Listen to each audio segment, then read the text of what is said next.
Okay, thanks, Ann. All right, well, they did tell me to get it down from 100 slides, but I got to tell you, there's so much out here. How many were around when the landing on the moon happened? And of the and the rest of you, then the rest of you weren't around. But if you remember, and how many remember exactly where you were when that happened? And I do too. For me, it was at a campground in Ohio, and there was one little black and white TV about this big, those things somebody put in a camper, and we all were gathered there in a community celebration 50 years ago, a couple days ago, but 50 years ago to celebrate that. And that's part of what we're going to do here. So the talk, I'm going to give a little overview of the history, because as I was looking at this and beginning to put together, I said, well, what do my magazines have? So Science, Apollo landing. Physics Today, the science legacy of Apollo. National Geographic, a whole special issue on Apollo. By the way, I do get all these. My wife complains. I should use the library more. I know that. Astronomy, Apollo 11, Apollo 9 from astronomy. Sky and Telescope, Moon. Smithsonian, Man on the Moon. Science News, Moon issue. Discovery to the Moon. And a book I picked up in D.C. last week, 8 Years to the Moon. And then another one I picked up another time, 50 objects relate Apollo to the moon. And then, of course, my foldables that if you really are interested and you get bored with my talk, come on up and pull it up. You can play the little astronaut and all the rest, but actually I got that through there. So, and I thought, yesterday I was getting ready for a workshop we're doing, and then I walked in, and of course, I didn't find any Tang. How many had Tang as a kid? And those of you that are young know that, remember, Tang was space food, so that was kind of where it was at. But I did find out that Oreos made Marshmallow Moon 50th moon landing cookies. How many bought these? All right, one other person, another person. So you could have had these moon landing, and I did pull off the secret glow-in-the-dark stickers, and they're hanging up in my office. So the point of all this is there is a lot about it. And with the moon, it's really popular if Lego put together a kit of 1,900 and Gigi or Aaron, how many?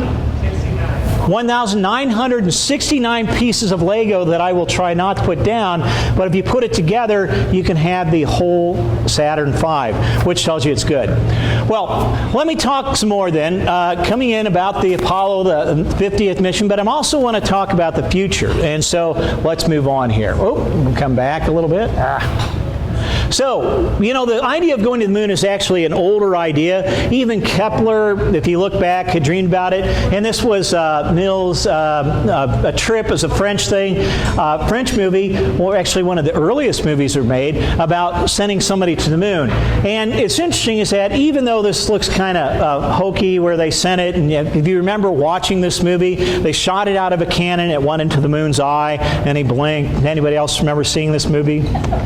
Okay. Boy, it's pretty sad. But one of the things just to tell you is that this also was an important movie because the scientists said, you could never shoot a cannon to the moon. We have to do something different, and actually led to the idea of multi-stage rockets like we have here, which is kind of a strange thing.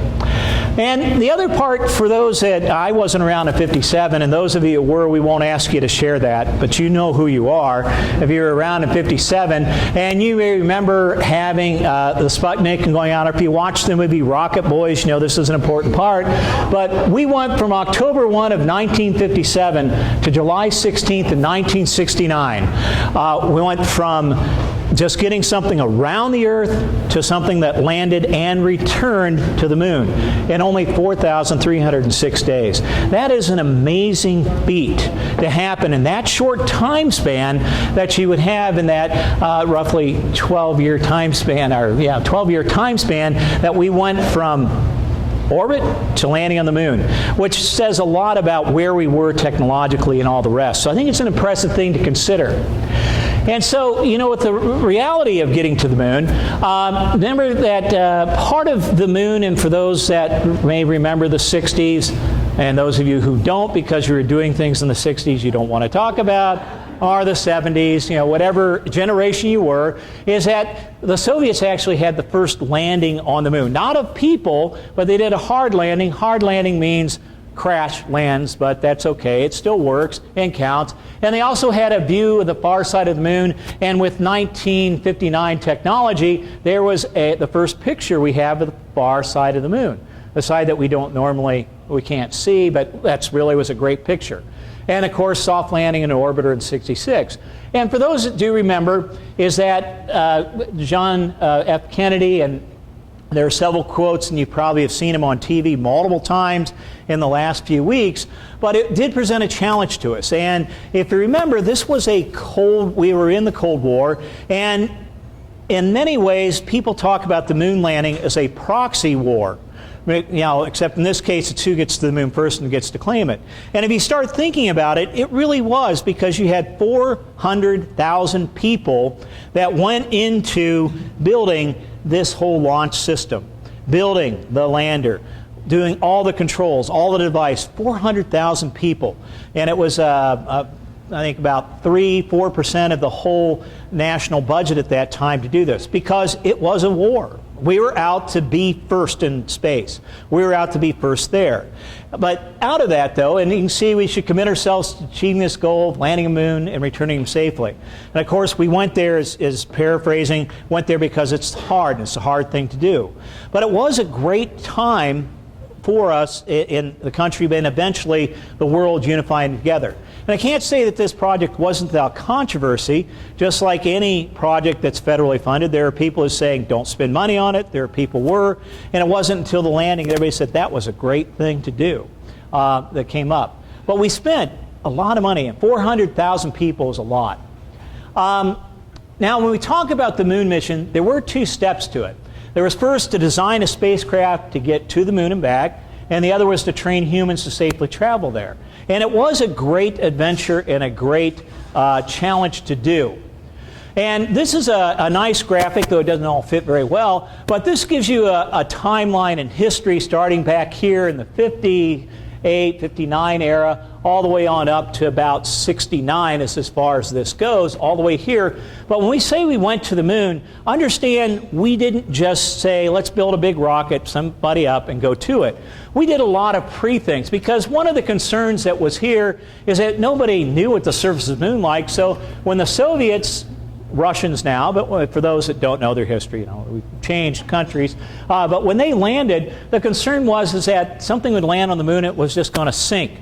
So it was going to be quicksand or moon sand or something. Because we didn't know. We didn't know. It was thought that, well, maybe it's all powdery dust and nothing will come there. So it was pretty good that the Luna 2 landed there, hard landing, and did it. And of course, the Russians and us, Rangers, where we did some intentional crashes into the surface of the moon to get some sense of how hard it was.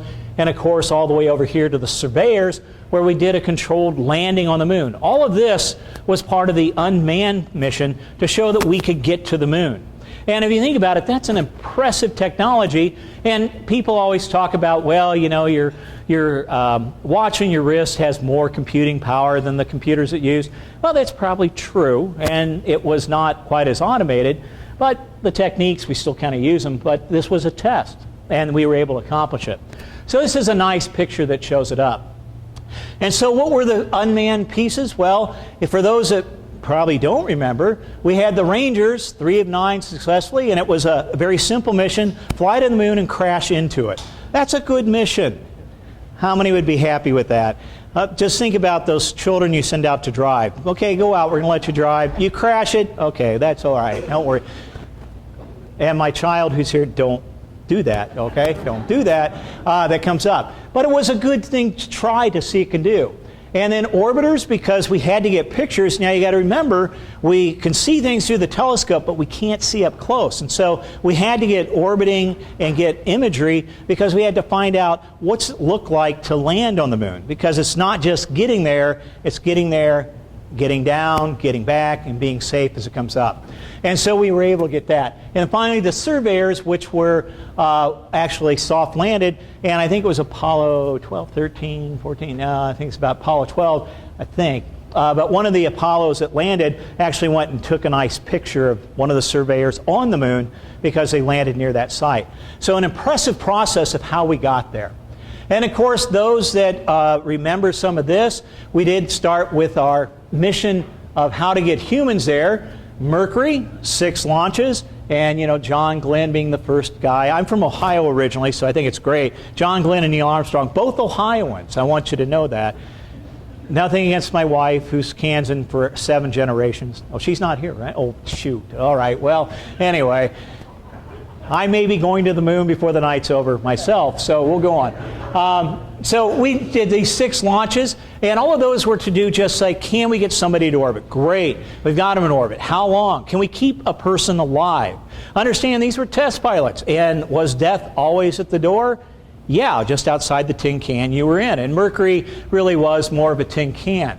Gemini missions took us to a whole different area, which was longer durations in space, sitting in a can with 2 people, and you can almost imagine the David Bowie sound. Here I am sitting in my tin can, and all right, that was, okay, forget it, we'll go on. Some of you don't remember those years, do you? Okay, but the idea of that, but also the idea of being able to dock, because if you're going to send something up there, remember, it's crazy to try to do one straight launch. You got to pull these things apart and dock and come together. So they were able to do docking and controlling and spacewalks. And all of this was, again, building up for, and they had some things up there to dock with to practice, building up for the Apollo missions. And 11 crew flights that reached the moon with life support, 68 to 72. The Apollo program, Apollo 1, just to recognize that there were three astronauts, Chaffee, Grissom, and White, who didn't survive with the first test. Because, as we said, this going to the moon was a death-defying stunt, if you want. It was risk, and we didn't know everything that was done, and mistakes can be made, and this one was a mistake that changed the whole system. And this delayed the whole Apollo program. Remember that President Kennedy said, before the end of this decade, we will go to the moon, and we will come back to the moon, but this did delay the program. But once that happened, there are other milestones. Apollo 7 did an Earth orbit, and we jumped ahead. Moon orbit for Apollo 8, which has the famous Earthrise picture that you see, that we see now. 9 was test docking system, and 10 was a dress rehearsal, which meant that they flew to the moon, did everything that Apollo 11 did, except they didn't give them enough fuel to get to the ground. Well, that's the story. They said the command pilot probably would have taken it all the way in, but they didn't. So they were actually flying, coming down to the surface of the moon, being sure that it would all work, to be sure it was done. And if you think about it, this is a long duration to go from Sputnik to this. And so, oops, there we go. So here's a nice picture to show you, where did we go on the moon? So Apollo 11, and if you look at it, 21 hours, just a little more than 21 hours on the moon, 2.5 hours. And Apollo 12 flew into a different spot. And then after Apollo 12, we had a long duration. What happened between 12 and 14? Number 13, where we didn't fly and we didn't land on the moon for quite a while, until from 69 to 71. Took a 2-year hiatus to find out what went wrong with 13, which turned out to be a construction part. And somebody bumped a tank and didn't register it. 15, this is when I really began to remember a lot more of these flights in detail. Apollo 15, I don't remember how many of you stayed up all night watching these. All right, that's good. Then we go to Apollo 16 that comes up, and we'll let that kind of spin its way through into 72, and then finally Apollo 17. So we celebrate Apollo 11 for 50 years. We realize that we did several missions to the moon.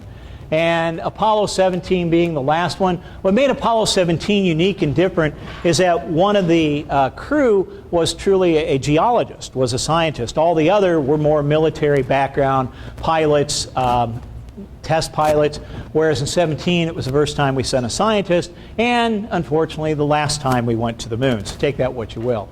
But if you look at this on the chart on the left side, it's kind of interesting. We started with Apollo 11, 2.5 hours. That was it that they got to go out on the moon. Yay! Okay, that's pretty exciting. There you go, 2.5 hours, that's nothing. All the way down here to how good we really became. Down here, 22 hours. that in Apollo 17 that they were out doing things on the moon, and they were on the surface 75 hours, from 21 to 75. So we really got good at this. The technology improved, we improved, our scientists, the whole thing got better. And you can see in this that we do spread out. Now, of course, people ask, can you see the flag of Apollo 11? How many see the flag? And you'll say, none of you will see the flag because it fell down, actually. I'm sorry to tell you that. It fell down, but I do have something with this that will show you. So we have the first footprint on the moon, and this is still the one, if you want to talk about the debate. Did Neil say that's one small step for man, or did he say for man? Or did he say one giant, that's the question. I've heard it said that he did say it, but you have to listen to the tape enough time to hear him say it. Okay, I'll let you figure that one out. But the other part is they said because he was an Ohio farm boy, back to Ohio again, he kind of drops his A into his man, and I think that's probably true. It's just kind of a Midwestern Ohio thing. So he did say, for a man, one small step for mankind. At least that's my story, and I'm sticking with it. It's still a debate, people analyzing it, but it doesn't really matter. Now, this is an interesting little picture. This is taken with the Lunar Reconnaissance Orbiter. It's a current mission up there. And see these little footprints coming? Well, you can't see footprints, I'm sorry. See those little snail trails that look like? Those are actually the tracks of Armstrong and Aldrin when they were on the moon. That is actually them. You can't, and now they put on a little fake thing, but if you look at this picture, this is really kind of a cool effect that comes up here. And this is a perspective of where they landed. Kind of a cool thing. The one part I want to show you when it comes back around, stop. Okay, right there. One of the things, if you've listened to a lot of things they talked about, and no, you can't see the flag, but you can see those little grayer areas where they walked. And this is the resolution of the Lunar Reconnaissance Orbiter currently in orbit around the moon. We still have many, many moon projects going on. But if I go back, I'll play it one more time, I think, just to irritate. Oh, no, I don't want to do that. Let me go back and play it again here. I think I can. Oh, there we go. What I wanted to show you, and like I said, I just love this picture because that is the bottom part of the lunar module that was left behind. And you can see the tracks, you can see some of the experiments that were left, and, well, not really tracks, but you just see it because there's nothing there. Remember, there's no wind, there's no water, there's no air moving around. But what I did want you to look at is see this crater coming up over here. This was, if you listen to the things talking about Armstrong landing, talks about he chose not to land where they got ahead of it, they were ahead by about 30 seconds of where they should have been, which put them a few miles off, nautical miles off of where they thought they were. And so Armstrong, being the cool, collected test pilot he was, took over and prevented them from landing in that crater, which is what the automatic systems would have done.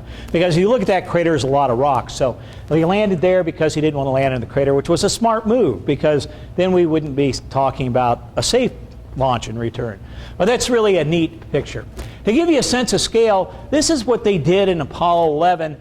50 meters, here's about half a football field, if you want to think of it that way. It's an aircraft carrier to kind of give you a sense. But that's how far they walked around on Apollo 11. Okay, and just a few years later, here's how far they went around in Apollo 17. And the scale here we are, New York City, and we're talking kilometers. Now, we will say that the astronauts weren't in better physical shape. How many remember one of the things we added to later missions? And they were the lunar rovers, man. They were cool because they had the big wheels and the wire wheels, and and they could cruise all around and bounce around and then break it and fix it with duct tape. And yes, they did have to fix it with duct tape. What else can you do? It was invented for NASA anyway. So they really got around and saw a lot of the moon. So it changed quite a bit. So what else is there about this? Well, Apollo 14 landed in the Highlands. 15 had the first lunar rover, which is really cool. And I remember watching the videos of that. 16 gathered some of the oldest rocks, and 17 was first geologist of the moon. I think it was about 17 that I bribed my brothers. I was going to summer camp or something, or maybe it was 16. But anyway, I bribed my brothers because I was going to be away, and I had bought like 50 cassette recordings. okay, for those that are a younger generation, these cassettes had this tape thing that you do. But I had him put a cassette recorder up to the TV to record every mission voice so I could listen to it when I got home. I wish I had it. I donated it to the library, but it's not there anymore. 20 hours of tape or whatever it was. But I wanted to hear everything about these missions. And the sad part is Apollo 17 really marked the end of our mission. So what did we get out of it? Well, as I said, I wanted to give you the last bit, and then I'm going to move on to here. Well, one thing is we learned is that we picked up a lot of rocks, and people make fun of that. Picked up about 84 kilograms of rocks and so on. And we found out things about the moon, like its impact, its melt, and they got hit by a lot of stuff. Now, what's really interesting about the rocks is that there are still unanalyzed, untouched moon rocks locked up in a safe in a nitrogen environment. And it's interesting why is that NASA releases them over time, not to bait and switch people, say, ha-ha, I got you. No, it's really, is that they realized that the technology in 1969 through 72 wasn't going to be the end of scientific analysis and tools. And so they release every few years, they'll say, here are some new rocks for new projects because you now have new technology. So even though we're talking 1969, the analysis of what we gathered at the moon is still happening today and just as fresh as it was. One of the projects that people have done is using some of these moon rocks is do some analysis, say, how could I take the moon rocks, break it down, and build walls and structures? Because eventually we want to go back and build things. Or what else can it tell us about the Earth and the system? Now, one of the things that we did learn right away is that the moon is old. That's probably not a big surprise, but I'll show you why. It's dry, it's impact craters, it had volcanoes, it never had green cheese. That was not found, okay, forget that, no green cheese. There are also no moon monkey, okay, forget that too. Large impacts, and it was molten and had a magma ocean.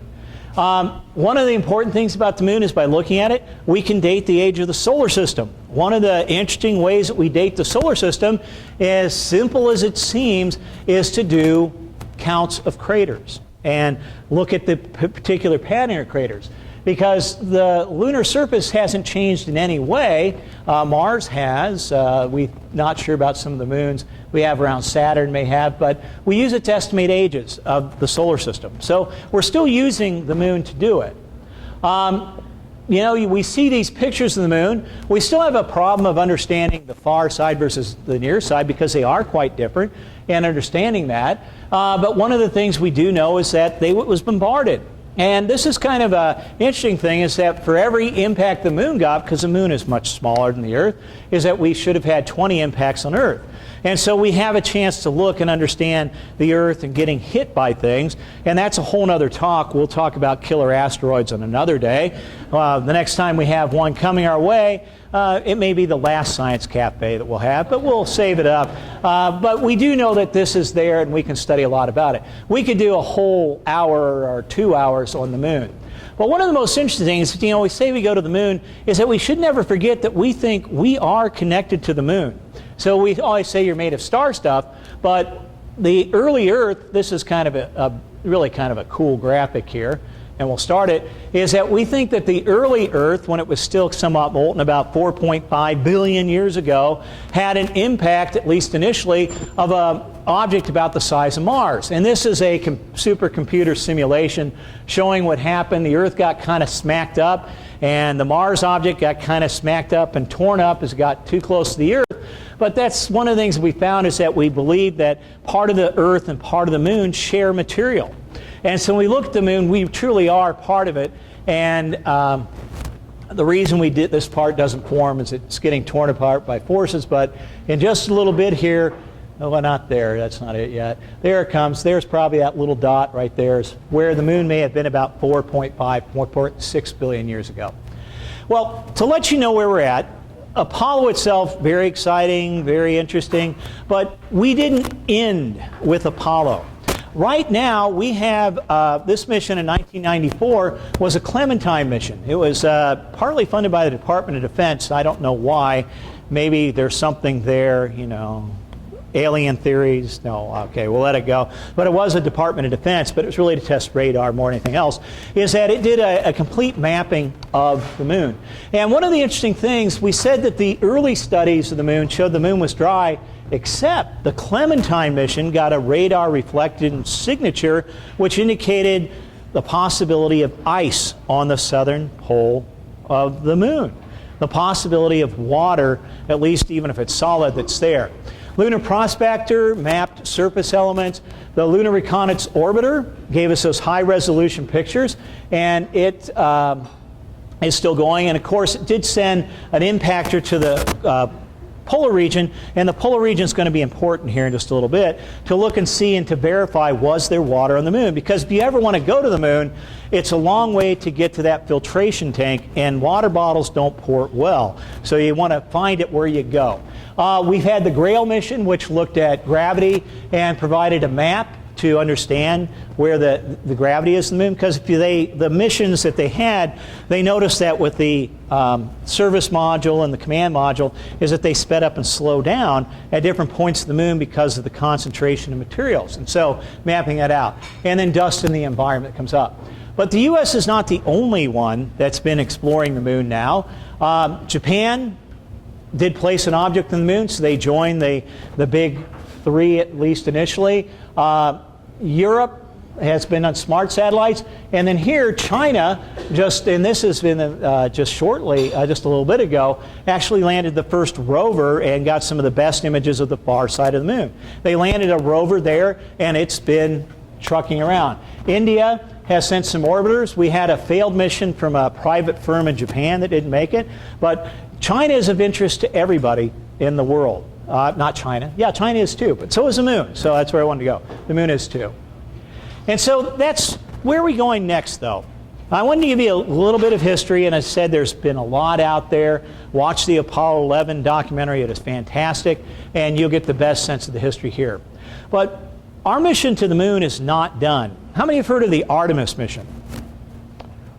A couple of you, okay. And I'm glad one of you definitely did, so that's kind of where it's at. So let's talk about that. Why should we go back to the moon?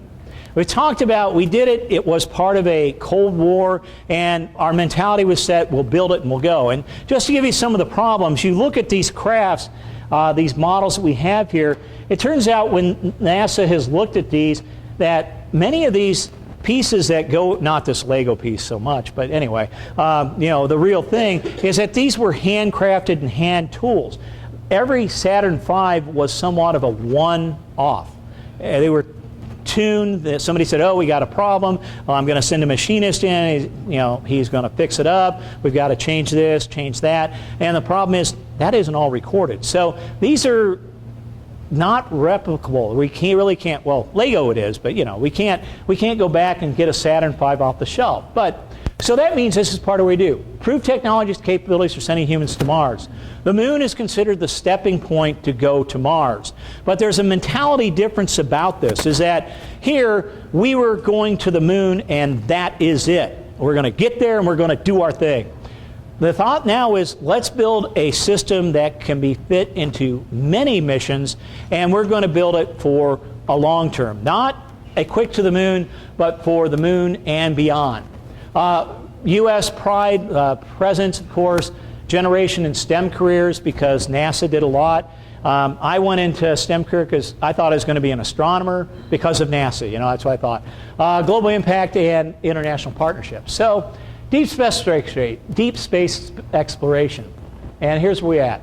So the Artemis program is underway right now, and it is expected, given budgets and cost overruns and delays. But right now, if you ask me today, I'm going to say 2024, we're going to be on the moon. Okay, don't hold me to that.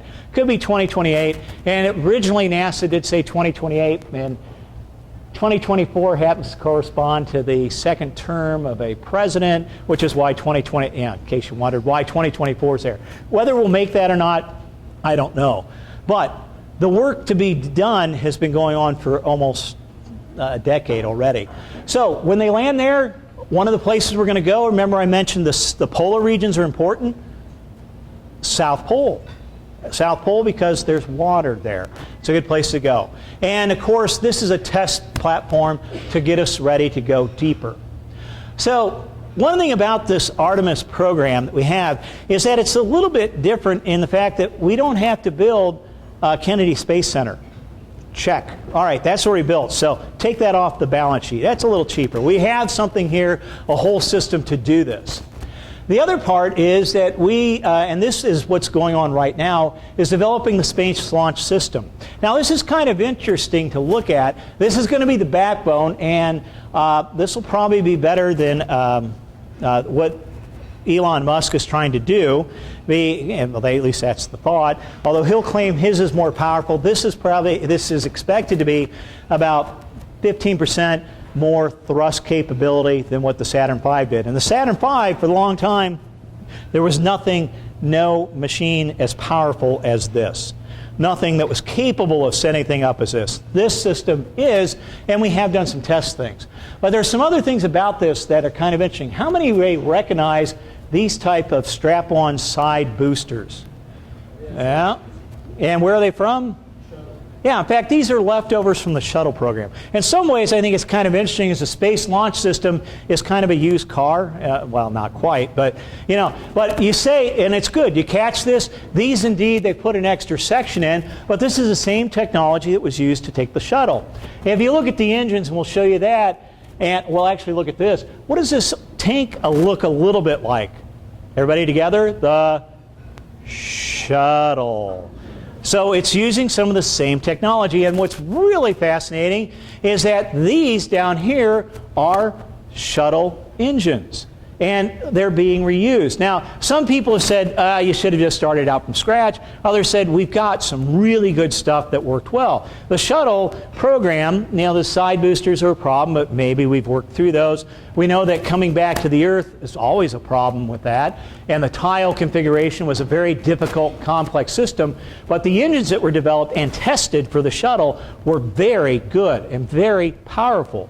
And the thing is, we have decades of use of those, so we know how well they work. I mean, one of the advantages of the Soviets, Russians now, they're still using the same rockets they always did. Occasionally there's something goes wrong, but really it's a good delivery system because you can launch it up. Now, so this is one of the reasons that the constraints are, we're going to do that. But this is really interesting. Remember how much we built up to go to the moon. Watch how this changes a little bit. So Artemis Mission 1, and it is right now, is that the first mission, which is expected to fly in 2020, we'll see if that happens or not, but it's to see if the heat shield works to come back, to see if we can operate it, if we can get it back when it comes back to the Earth. You don't want it to sink, but it's going to be that one's going to be, Mission 1 will be unmanned. There'll be no humans involved in that flight. One of the things that we have developed, and this has already been built and it's been tested a lot, is the Orion spacecraft. And if you want to get a sense, you may notice, wait a second, it's really similar. This is the Apollo command module. This is the Orion command module. Some people have described it as the command module on steroids. It's bigger. It'll hold 4 people instead of 3. 4 people comfortably because they're going to be up there a lot longer. And if you look at it, it's really similar. Why? This technology, as most of us who are around in the 60s, I think 60s technology is pretty good. I'm kind of wearing on the edges, but you know, some of you I know are really wearing out, but you know, that's okay. Sorry, Frank, nothing personal there. But you know, 60s technology still works. Now this is the Orion crew module to take us back, much like what we see, except I thought this was kind of interesting, and if you ever want to see it, I have a video, is that one of the concerns is we're going to be sending people for much longer flights, and so not only do you have a little storage bin, but that's a radiation shelter, because we got very lucky in going to the moon that we didn't have a solar flare event, that we didn't have any major radiation bursts from the sun, because it would be extremely detrimental to the health of the astronauts, probably could be fatal to the astronauts. So they actually have a little hidey hole.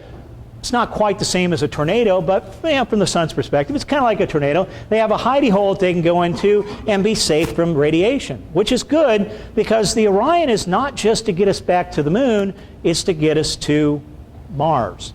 Everything that NASA's looking is, we're going to go to the moon and we're going to head to Mars, but let's build it once right so that we don't have to come back and reinvest the dollar all the time, which is a little bit different.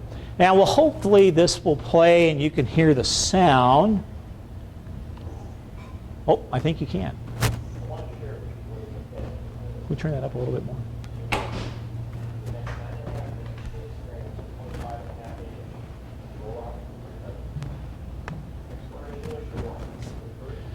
Mission 1 is Artemis 1. This was done prior to the naming of the mission.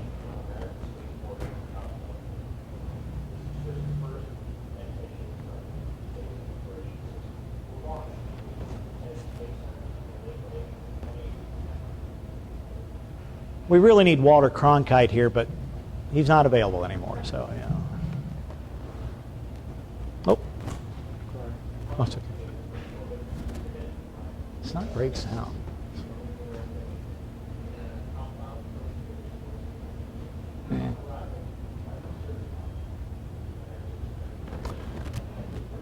Can you hear that, or do you want me to narrate it for you? Okay, so I can narrate it for you a little bit. This is about Mission 1, the Artemis Mission 1, and what Mike Sarfin is actually the mission director, so you're hearing it. No, you aren't hearing it. Well, I'm going to tell you what he was saying. It's a lot of animation here, but he's going to show you what this Artemis 1 is supposed to go up in 2020. I expect it to be delayed between funding and all the rest, but this is there's no humans aboard this flight. So this is just going to be, and if you think about it, this is kind of like, well, I'm going to fly it remote control. So any of you that like to fly drones, this is the ultimate drone, all right? We're going to be far away. And again, this will be the most powerful rocket, despite what Elon Musk claims, but he may be right if he straps enough together. And in fact, it is possible that if the NASA project falls delay, that private flight may take over. So we don't know for sure it'll happen. But you can kind of see what it'll look like on the launch bay, and then show what's going to happen here. And if you notice, we're using the same launch platforms, launch pads that we used before, which is great. That investment back in the 60s and 70s is still being used. And if you recognize these engines, that there are the shuttle engines, but part of the reason the shuttle engines have great capability of control. So they can gimbal about, they can adjust where the thrust is, and they can use that to check the flight. So this is still a very good system that we developed, and for those of us that watched all the shuttle missions, you know, we're still using that technology. It's still very good. That comes up. And then here we go. And it talks about reaching max Q at 90 seconds, which means in 90 seconds, it's hit the atmosphere as hard as it's going to hit, which is really taking off well. And if you look at it, say, that looks like a shuttle launch in a lot of ways. So yes, it does. And I should say that we've done some testing of some of the engines with some of the smaller rockets that are up there. You couldn't hear the narration, but said it in the thousands of people on the Florida coast. I thought that's optimistic, you know, it's kind of there. But here we are at the animation coming up. Again, the SRBs, the side rockets will break away like they always did. And launch abort system will jettison. And I should add that this launch abort system, those tests have been done. That's ready to go. So that's worked out well, that it will go off. And of course, just like the Apollo, it does have stages that will come off and break off from it. And I think you'll see that happening here in just a second. So there we go. Yeah, separation goes away, large engine. And we're still in Earth orbit, but then here it goes through a first burn to raise it up to a higher orbit. We'll bypass the International Space Station. Hopefully traffic cops will keep us from crashing, you know, that sort of thing. And then this is kind of interesting, is that so that it can handle a long duration flight, it's going to put out solar panels. Now, if you remember, one of the things about the Apollo is that it was generating batteries, and it had batteries that it was constantly generating its own electricity. Remove that technical difficulty and use solar power. Wind generators won't work. Sorry, it's not very good. That comes up. that comes up there. Oh, somebody caught that. Yeah, you know, from Kansas, but solar power will work. And so it'll come up here, and then it has like a 20-minute burn at this point where the engine's going to go off to send it off into orbit. All that happens, as we'll talk about it in just a second here, is when that burn happens and it goes, you're only 1 hour and 25 minutes into the mission, and you're on your way to the moon. And that's really moving kind of fast and doing well. And then on its way to the moon, it takes off, does well, lose it, and then you have basically a service module, much like what we're used to, that comes up as it does. This part's kind of interesting, as one of the things planned on this mission are to send CubeSats. So picture taking your cell phone and just throwing it into space, okay? That's a CubeSat, which is kind of cool. Okay, I will go on here a bit more. So with that, we have the CubeSats that'll come off, and it'll go through, and then we'll get on out to the system as it goes along. And this is just to show you how far out it goes, and so on down the line. Past the Van Allen belts. And of course, one of the things, the reason put in the radiation protection is once you're past the Van Allen belts, you don't have the protection of the Earth's magnetic field. Now again, our mission to the moon in the previous was lucky. But this one, we're not counting on that, because once you establish a base, it's going to do it. This is kind of an interesting thing, is that this mission, again, not manned, is going to here and then boost up in just a second. It's only going to be 62 miles above the surface, is all the further it is, and we'll get some great pictures that'll come up on this. And then it will, again, 4 days. That's pretty typical to get to the moon.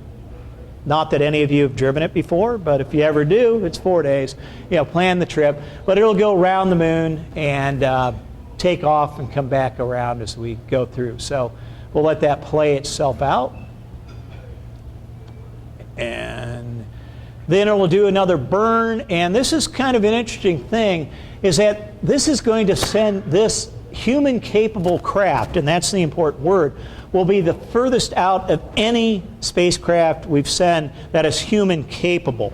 And they're doing this distant retrograde burn, and it's going to be out there day 7 to 13, and it's going way out there, and it will then eventually come back in and come back through. Part of this deep space burn is to see how well it handles the space environment, because the Orion capsule, which is the main part of this, is meant to be reused again and again and again. Again, think about the Apollo. Everything was a one-time shot. It's gone. Space Shuttle tried to move us to a reusable system. This is being designed from the get-go to be totally reusable on that part. We could recover the side boosters. We could recover the tank, but we're not flying that frequently. But this is really the big deal. So here it comes. It's coming back in, and of course, it's going to have to jettison its service module, and you'll recognize how it comes back in is much like we did the Apollo technology from '69, really similar, and the largest heat shield on a spacecraft we've ever made is going to happen as it burns its way back in, coming back in at 440,000 feet is about where it begins to enter into the Earth's atmosphere, and it will come in at Mach 32. So 32 times the speed of sound, it will crash in and it will go. And so if you see here, elapsed time, it's going to be, the first mission with Artemis 1 is expected to be 25 days long. Now, we could send a person, but we're not, but we could, and it'd be kind of cool, I think, with that. So here the temperature, 5,000 degrees Fahrenheit, about half the temperature of the sun, and then parachute deployments, and 25 days coming in. And I should say that you see these parachute systems, this has already been tested. This we know works and is already in place to do it. One of the things that's interesting about this mission is that we have stages to go through, but the research for each stage is already in place. So if we make the first hurdle, we're ready to go on to the second, to the third, to the fourth. Everything's being built up as it goes. And so here it comes down and away we go. So with that, we'll take it on its merry way. So that's where we're at with Artemis 1. In terms of what we've done, you can see we've done water testing, parachute testing, we've built parts, the tanks, ejection phase. All this is already happening. How many knew all this was happening already? No, yeah. Okay, good. Good space buffs. Yeah, 2, and it's good. So the point is that it's been 50 years since we went to the moon, but we've been working for about the last decade to go back. It's been in several budgets, starting with Bush, on to Obama, and on to Trump as it come up there. Various funding levels, but it's going on. Mission 2, which will happen after this, is to send people, and its flight's only going to be about 8 days, 8 days long, and all it's going to be is a flyby to test it out after we've tried it. Now notice there's something different here. We talked several missions to go to the moon with Apollo. We're talking 1 test without anybody in it, 2nd test, people in it. That's it. And it has a lot to do with our technology, our base, and also using proven technology. This is being built on Mission 2. That is the command module. And it's already built the Orion module and all the rest here. And so as far as the rest, Artemis 2, it will come up and we're going to land there. First high power, and I should mention this, I'm going to explain these middle phases, but Artemis 3 is expected to go down to the surface in 2024. Now, it by itself won't.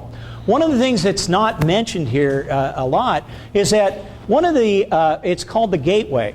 And this is different than anything else. You know, we flew this there, we unloaded it, we've landed the LEM, which is right here, to the surface, and then we came back up. Well, what's intended is basically an orbiting space station around the moon.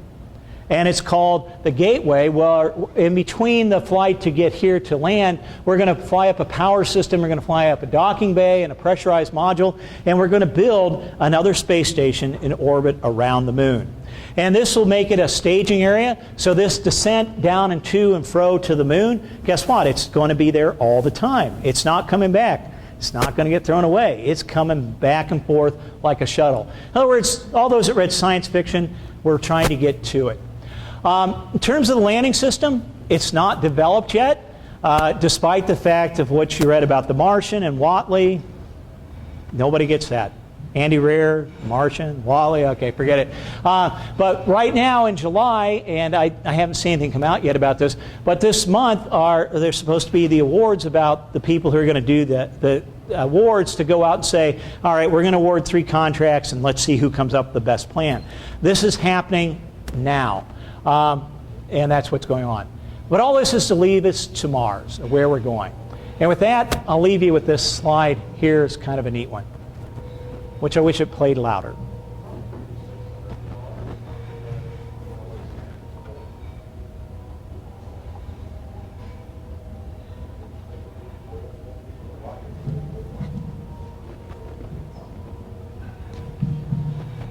I'll say this is all animation and live action.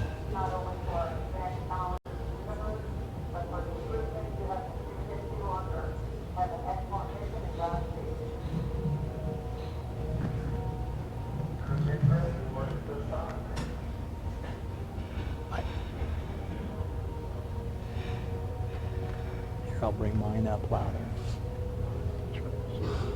Can't bring it up any louder.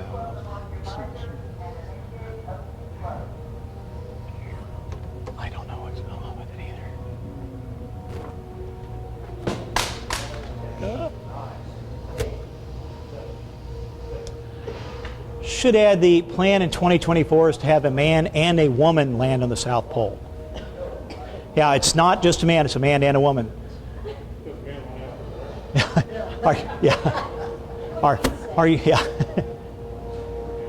But that's stated mission objective. Man and woman will both land on the South Pole of the moon. I'm sorry? Oh, yeah. Okay.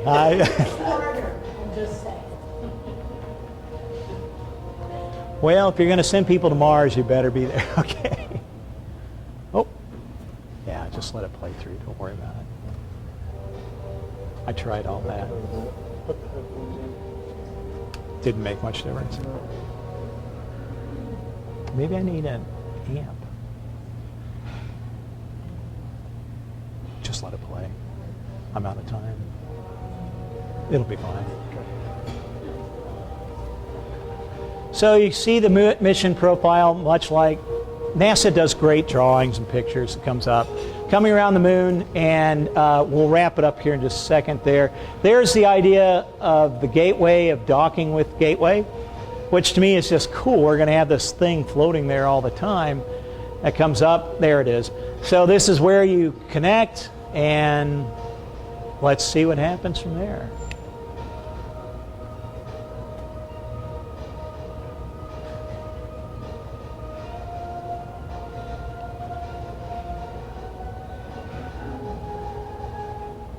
And that's where it ends. Yeah. And that's where we're at. So that's the plan. And I should add that service modules being built in Europe, the back part. That's the plan. Many of these pictures and things are provided through the Museum Alliance, JPL Solar System Ambassadors Program. And with that, I'll leave you questions, or questions you may have that come up.